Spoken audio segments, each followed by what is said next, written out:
Hi, good morning. My name is David William Weissner.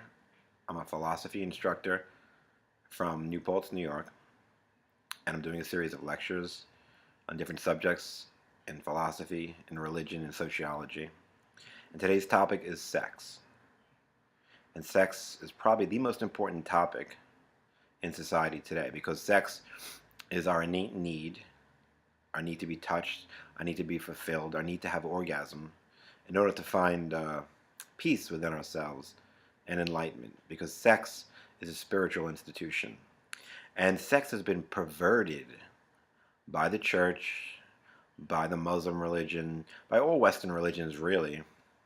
Sex in the East is not seen as this. There's a more, I wouldn't even say permissive attitude, it's a more real attitude, a more natural attitude. Um, this whole notion of premarital sex is something wrong and gay sex is something wrong is a bunch of nonsense. Gay sex is natural, bisexuality is natural, being straight is natural. Everyone has a different disposition. Everyone has a different balance point where they need something. People are born, either wanting men, either wanting women, either wanting both. And if two people consent, then that is their right, whether it's with love or not. You know, I don't have sex without love, not anymore, because to me it feels like a rape, actually. But that is me. If two consenting adults want to have a friendship and sex, that is their right. If they hate each other and want to express their physical attraction for each other, that is their right. The church and these religious people, supposedly religious people, these perverts called the church, has corrupted people and made them feel guilty for what is natural. What is natural is right, okay? Human beings are meant for sex. That's the whole reason for this physical world. Before there was a physical world, we dwelled in astral bodies, energy forms, and we express love through the migrating of energy from our heart centers back and forth, but it wasn't enough because we love so much we wanted to touch people. So God created the physical world for us to express our love and our attraction and our fondness and our longing to be touched into this physical dimension. So that is the purpose of this world, is to have sex, okay? And the church has decided and decreed in their own arrogance and their own plan to keep people from pleasure, because pleasure is our right. Pleasure is not only our right, it is our purpose in a lot of ways. This earth is a school, it is also a playhouse, and sex is play. Those perverts called the church have decided that homosexuality is wrong when it is beautiful. They have decided that bisexuality is wrong when it is beautiful. They have decided that even being straight is wrong if you don't have sex when you're married. This is absurd, first of all. It was never like that. The Western religions are perverts. These priests, these rabbis, these nuns, these clerics, these Muslims, all these people, you have corrupted the youth of this world by daring to tell them that they can't have sex when they want to. It's nonsense. It's nonsense. You were made for sex. And there is no age limit for sex. All human beings are sexual beings, even young children. You ever heard of playing doctor? That's sex, okay? That is sex. That's nothing else but sex, okay? And that is natural. If your kids want to play doctor, you let them, because it's natural for young children to explore each other sexually and get aroused and even have orgasm at a young age, because you can. Even before a man can ejaculate, he can have an orgasm as a baby, as a young child, okay? And these children should be allowed to touch each other and play at will, because that is how they learn about their bodies, and that is how they learn what love is and what natural affection is. And they learn not to be guilty about sex, not about their bodies, because when they're born, they're open. They're open chalices to be expressions of love, okay? And these parents, it's sinister. It is evil. It is of the devil to make sex ugly when it is beautiful. It is beautiful. We need to be touched. People need to be touched. People need to be held. People need to have orgasms. People need to masturbate. People need to express their love through the physical dimension, through the expression of that love through sex. All right? And this whole notion that priests need to be celibate is a perversion of what human beings need to do. That's why priests are so known for molesting little boys, because first of all, a lot of times they go into the priesthood because they are perverts to begin with, and they decide they're going to cover this up by being these spiritual, which is bullshit, people, and then it all comes out when they even make an attempt to be celibate, but they never are, really. And they have this guiltward, backward, sadistic notion that they shouldn't masturbate, with this bullshit about in the Bible, don't spill your seed on the floor. Well, you know what? No one who knew anything ever said anything that ridiculous, okay?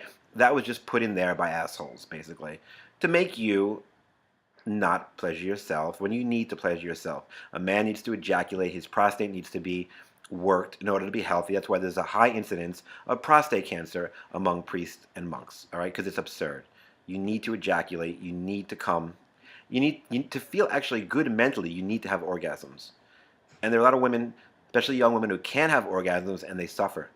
And they are stressed. And a lot of it is the guilt they feel by their parents, by their priests, and rabbis and clerics and all these other people. And remember, these people, these so-called religious leaders, are just human beings, and they were brought up by a culture and by a religion who told them, indoctrinated into them with this negative bullshit that sex is not natural and it's not right and it's wrong. It's bullshit. Premarital sex is natural. Marriage is an invention of man to enslave women. That's what marriage is. It's a way. This whole notion of romantic love for marriage is something new, because in the past there were arranged marriages for tens of thousands of years. They were arranged because they were about money and about land and about passing on power, but mostly they were about enslaving women, taking women from their house and bounding them to a new man, a new family, and kept them enslaved. And that's what marriage is about. How many marriages do you know that just go on for decades without love, without sex, because people are afraid to split up because of what their parents might think or their bullshit priest or rabbi might think, because there's some kind of stigma to separate when there's lack of love. And there are some great marriages where people love each other, but this whole notion of monogamy is garbage. There is no monogamy. It's bullshit. There's a book called The Red Queen, and in this book, it's an anthropology book that studies human sexual behavior as if they were studying animals, because we are animals. We are spirit, but we also are in a physical, animalistic body. So this is what's natural for the human race, for every one of you. And you are fooling yourself into this bullshit that you are monogamous, because you are not.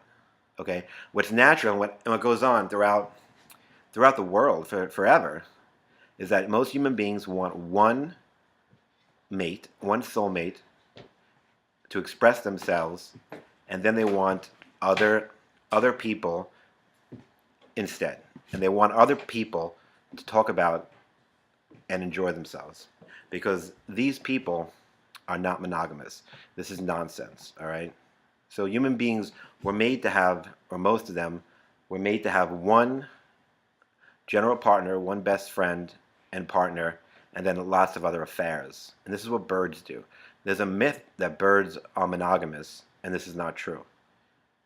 Birds do the same thing that people do. They have one main mate who they nest with, and then they have many affairs over and over again when they fly away. And the birds know about it. And people know about it too, because nothing is hidden. Nothing is hidden in this world. Everything you do, everything you say, everything you speak of, and everything you think is known on a subconscious level to all people and God. You cannot lie to anyone. They know it. They know it.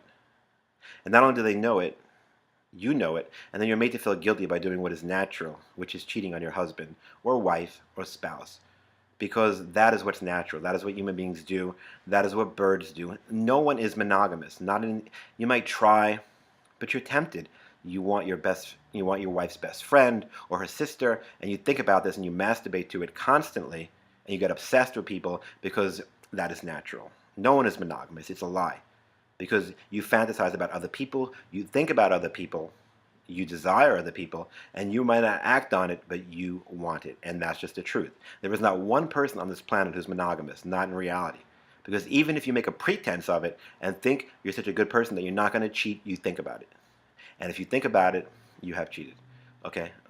Because that's the energy. Because people fall in love with other people constantly, and they lust after them. And there's nothing wrong with lust. Lust is the fabric that's about reproduction. And this bullshit that born-again Christians and these other warmongers of religion, they are warmongers and perverts, have decided that premarital sex, there was no really marriage.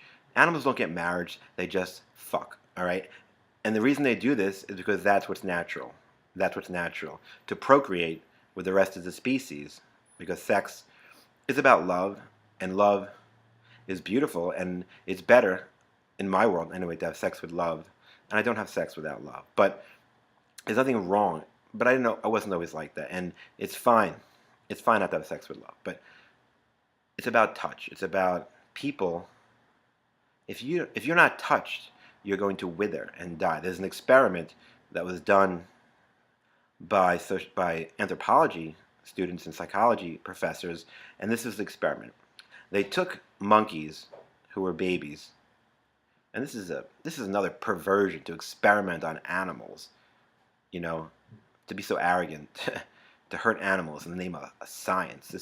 These people should go to hell, frankly. But so they did this experiment. They took baby monkeys, and they took them both away from their mother, which is criminal. And they took one monkey, and they put like stuffed animals and toys and soft things around the monkey, so the monkey could have soft touch around him, an experiment.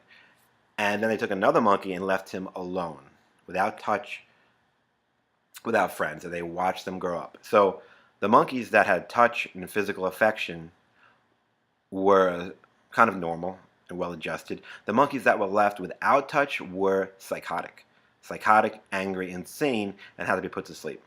Okay, that's your scientist for you.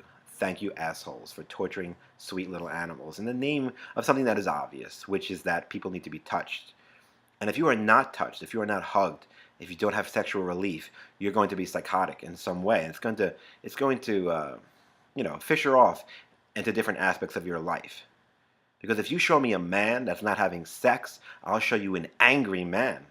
That is why prostitution is around, and that's why prostitution is beautiful. And prostitutes and strippers and people who work in the adult industry are social workers. They are the fabric which keeps the society from imploding on itself into war of malice, because people are so angry that they're not having sex, which is their right to have sex.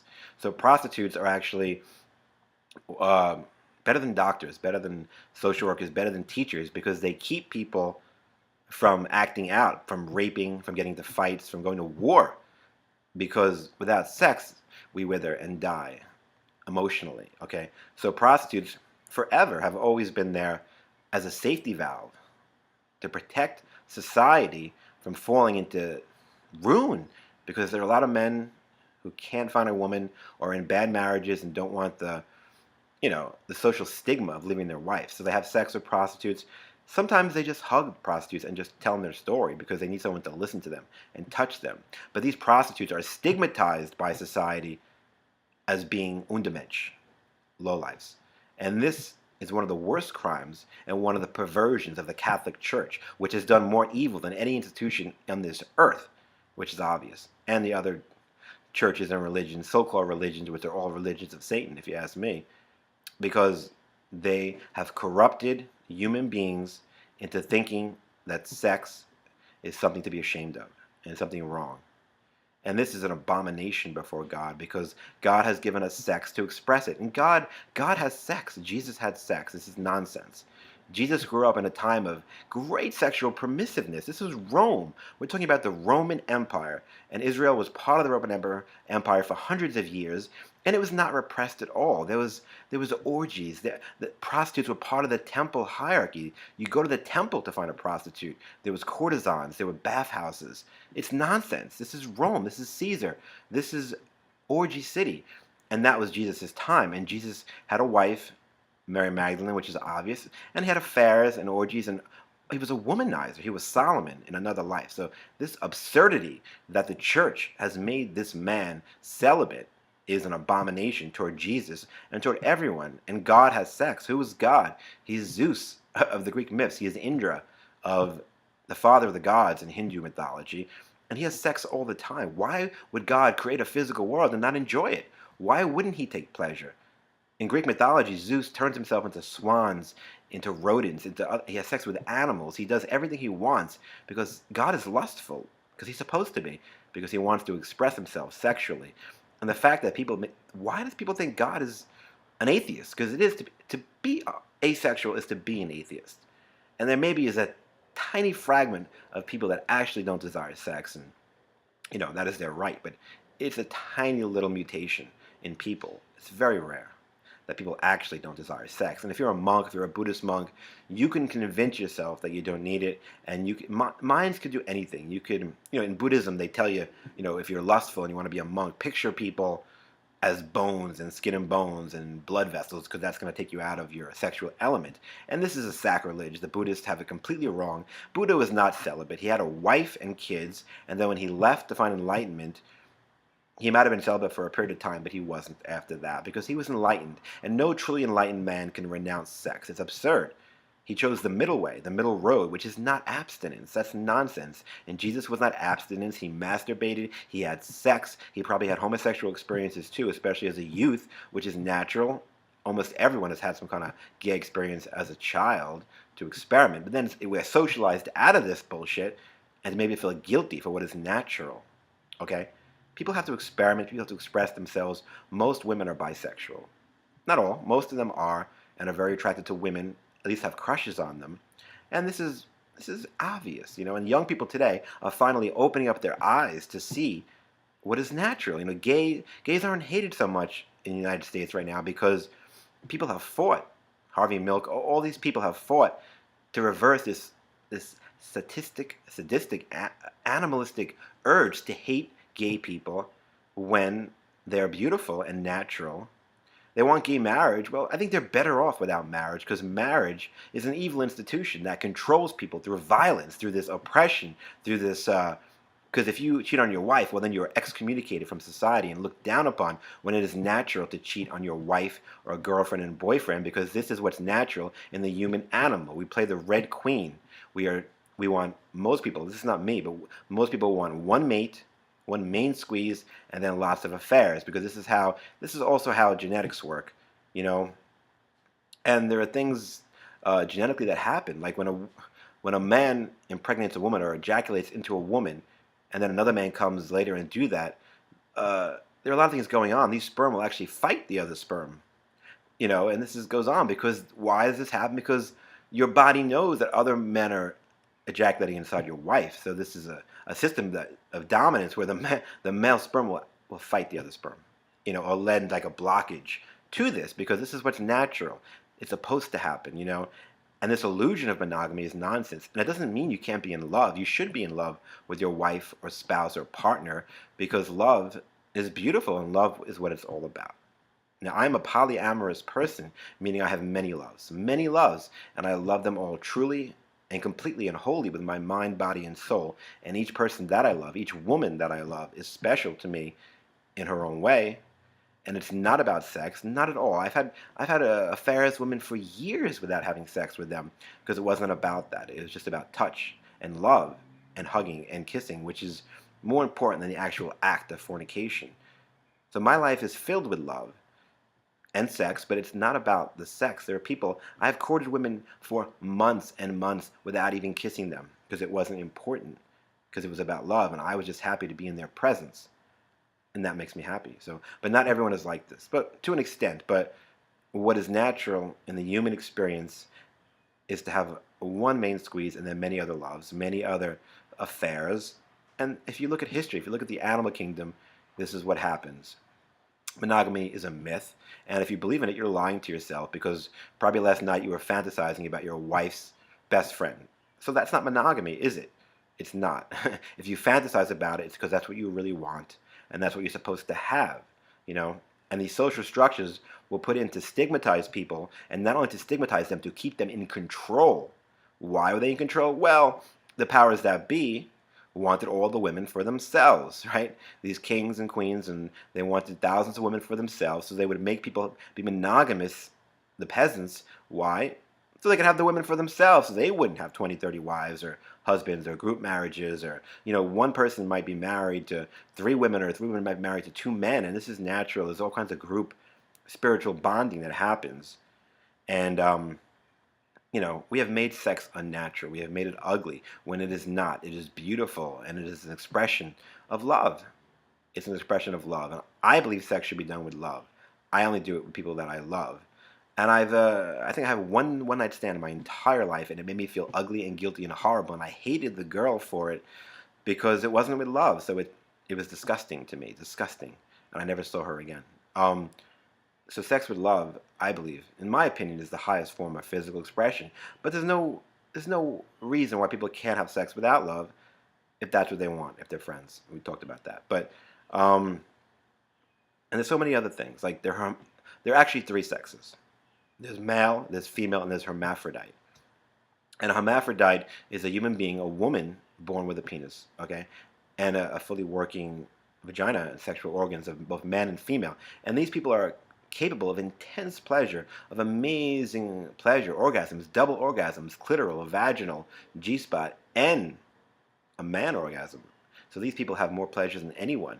And in Native American culture, these people were worshipped. They were the shaman. They were higher up because they could have sex with men or women.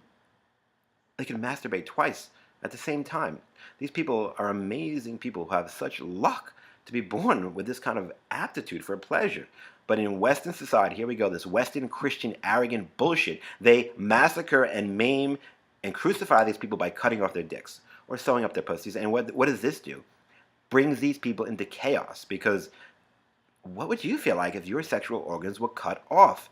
You would have a life of horror and hell, and a lot of these people end up killing themselves because these doctors, these evil fucks in their arrogance have decided that, well, you need to be a man or female, but they're ignorant. The medical industry in this country is the most ignorant institution on earth. By far, because these arrogant bastards have decided that you need to be a man or a woman and not both, because they are too stupid to realize this is not a mutation, this is a natural progression of the DNA expressed through a human soul, where people are double-sexed. It's a gene, okay? So people are maimed, and transsexuals, there's nothing wrong with that. If someone feels they're in the wrong body, that is their decision, to grow breasts, to have surgery. I mean, a lot of these people are suffering, but they're right. It is their right to be transsexual, to be anything they want to be. This is your right. It's not hurting anyone. But these people are scorned and stigmatized. They can't get jobs. They're looked down upon. Hermaphrodites would have a tough time in this country because this country is the most repressed Victorian country in the world. Repressed. I mean, there's sex everywhere. There's sex in magazines. They use sex to sell products, candy bars, in movies, but it's an illusion because this is from a guilt-ridden projection onto the mainstream, and they only show sexual people as being young and beautiful when 90-year-olds could have sex. 100-year-olds could have sex. And they want sex. They want it. But this country has decided that only thin, little white people are sexual. Okay, and this is nonsense. In other parts of the world, being heavy is sexual. It's beautiful. There are tribes in Africa, countries in Africa, where the wife, the bride-to-be, is brought to a hut and fed milk fat for months until she blows up to 200-300 pounds because that is desirable and sexual. But the fashion industry, the entertainment industry, has created a nation of anorexics and anorexic wannabes who think you have to be thin to be sexual. And this permeates our culture because women have low self-esteem. Why? Because the curvy women are like, well, we have to be like, I don't know, olive oil to be sexual. And it's just not true. People are sexual throughout their lifespans. Babies are sexual. They have erections. Babies are sexual. I'm not saying you have to have sex with a baby, but they have natural feelings of sex. I mean, it happens all the time. You see little girls, 7-year-olds, getting up on men's laps, their uncles and their friends of their father, and rubbing on them because they are sexualized. And it's a lie that they're not. Don't you remember when you were a kid? You fantasized about your sister's friends, your mother's friends, and all these people. And then as you grow up, somehow you forget that children, teenagers, even babies are sexual beings, okay? And so this is the perversion. And this whole thing about statutory rape is nonsense. Like, the age of consent in New York State is 17, when that is bullshit. Because for thousands of years, until recently, until, I don't know, 80, 90 years ago, women were married at 9, 10, 11, and 12 to older men, 30 and 40. This is the way it was. Jesus' parents, Mary was 12, and her husband Joseph went in his late 30s, because who else are you going to marry except a man who has money, who has respect, who could take care of a young girl? So the most natural thing in the world, which has always been, is a young girl with an older man, because this is what's natural. Because you can't, if you're 12, you can't marry another 12-year-old because he has no land, no job. He's not a good hunter. He doesn't have skills. So this is absurd. So this whole thing about statutory rape is another perversion of Western society, because it's ridiculous.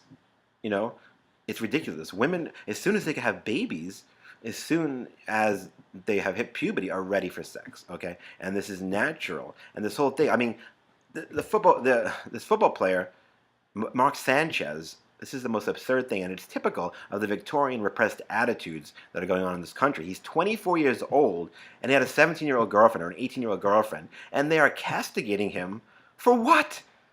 She's fucking 17. She's a woman. She's a woman. She's a beautiful, ripe woman, and he's a young man. He's 24. He's a kid himself, all right? And has a beautiful girlfriend who he's madly in love with, and they're giving him shit for it, which is absurd. At 17, 100 years ago, you were an old maid if you didn't have 3 children.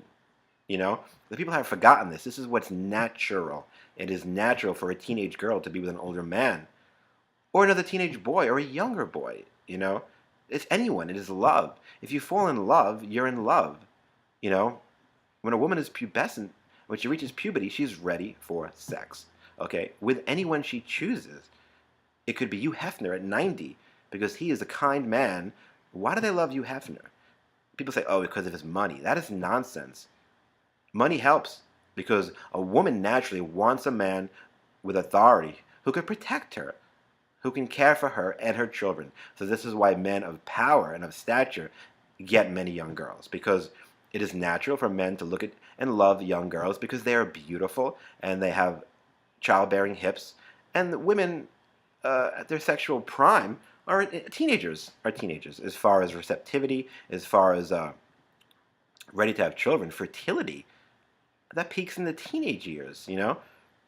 And there's a reason, because it's natural, because they're supposed to be having sex. And they should use condoms, because you don't want unwanted pregnancy. So people should be taught in elementary school about sex and about condoms, and they should give them out in the 6th grade, really, because you don't want unwanted pregnancy, you don't want diseases, you don't want irresponsibility. And so many young people today are having sex without condoms because they want instant gratification, and they have not been taught. They should be free. They should be giving them out in grocery stores, in candy stores, everywhere. You should give out condoms, because that is the way we protect ourselves. And there were condoms forever. Condoms are not a new device. For thousands of years, they used catgut. They used animal skins. There were always condoms, because people are not stupid.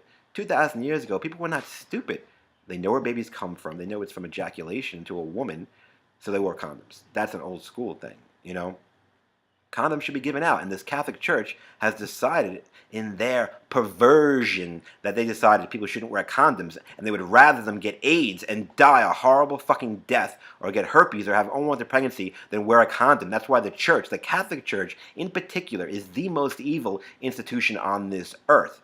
They have caused the death in this century of millions, tens, hundreds of millions of people, because the church should be giving out condoms and educating people, especially in Africa, where AIDS is rampant, where half the continent is exposed to this and is HIV positive, because this evil church has decided that they have the right to pontificate to people what is right and what is sex. And having the balls, it's common sense. If you want to have sex, wear a condom, for God's sake, so you do not get AIDS and herpes and infect everyone and cause the suffering and the financial ruin of a nation and a continent, because this disease is costing billions of dollars in money that could be going to feed people, to clothe people, for medicine that people actually need, not for a waste of a disease called AIDS, which no one should ever get because they don't wear condoms. All right? And this is the evil of the Catholic Church.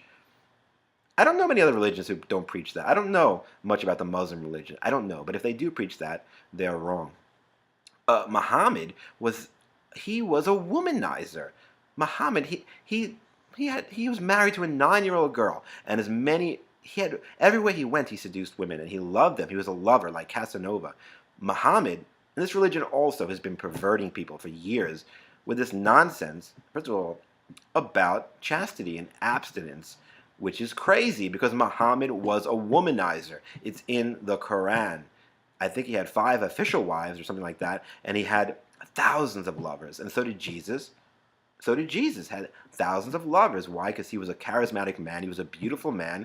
He went to India when he was 13 and traveled extensively. And what did he do? He picked up girls and he made love to them because love is natural. And this whole concept of what the Bible put in and put words in this man's mouth and made him a celibate, which is a heretic, made Jesus a celibate when he loved women and sex. And I'm sure he had gay sex as a child because lots of people do, and it wasn't looked down upon. This is nonsense. There were bathhouses with orgies with gay men. This is Rome. I don't care if it was Israel. It was part of the Roman Empire for hundreds of years. It was a lot of older men had young boys who they tutored and they brought up, and they had sex with them. In Sparta and other Greek city-states, a soldier was assigned a young boy to sleep with and to tutor in the ways of war, but also to sodomize, to have sex with, because that is what is fine if that's the culture. But for some reason, this whole culture has forgotten everything. This America, La America, has decided that they know what is right, and they are completely wrong, because they have decided. It's just absurd, really, because people are such in this, high-tech world that they forgot what life was like for thousands of years before this computer age. And God, the computer is, I think people more use it for porn than anything else. Why? Because sexuality is repressed, so now it's coming out. And there's nothing wrong with pornography as long as it's done in a way that's not demeaning to women or abusive. And there's rape porn all over the internet, which is an abomination. Don't watch it. Don't watch rape porn because it's corrupting. Sex is fine with consent, and it's not the age, it's consent. It's consent. This whole statutory rape thing is a horror. It's a horror for young girls who would like an older man to teach them about life and to protect them. So these laws are wrong. And I'm not advocating breaking them because you shouldn't go to jail, and I don't break them at all because I'm not going to jail for anything. Not again, because I've been in jail and I don't want to go back. So I don't break that laws. I've never had sex with an underage girl. Why? Because I'm not going to jail and it's not worth it. There are plenty of girls older than that. But would I like to? Hell yeah. And I've had emotional affairs with many underage girls. Many emotional affairs who were my friends. And we both wanted to have sex with each other, but I would never break those bounds and break this law because I'm not stupid. All right? And you shouldn't be either. Don't go to jail. Okay? But we have to change these laws and bring back what is natural. Bring back what is life. Life is love. Life is sex. Life is pleasure. Life is hard, and we need pleasure to get us through. If you're stressed out, masturbate. It's the best relaxation method out there. It's a stress reliever. It releases endorphins. You need sex, and you need to understand what is natural and stop being perverted by this church, by these books, the Bible. The most evil book ever written. Evil. That book has caused the suffering of billions of people by perverting who Jesus was, by perverting who God is, a very sexual being. He didn't invent sex to watch other people have it. He indulges in it to extremes. Orgies aren't wrong, group sex isn't wrong, threesomes, everyone's having threesomes these days, and then women are oppressed all over the world. Their clitorises are cut off in Africa. How dare they do that? Because they don't want to have pleasure. Because some reason, the people in charge have decided pleasure is wrong. Except for their pleasure, I'm sure. So this is evil. This is rampant evil, what's been going on in this world for so long. And it wasn't like that. It's not even like that in the East.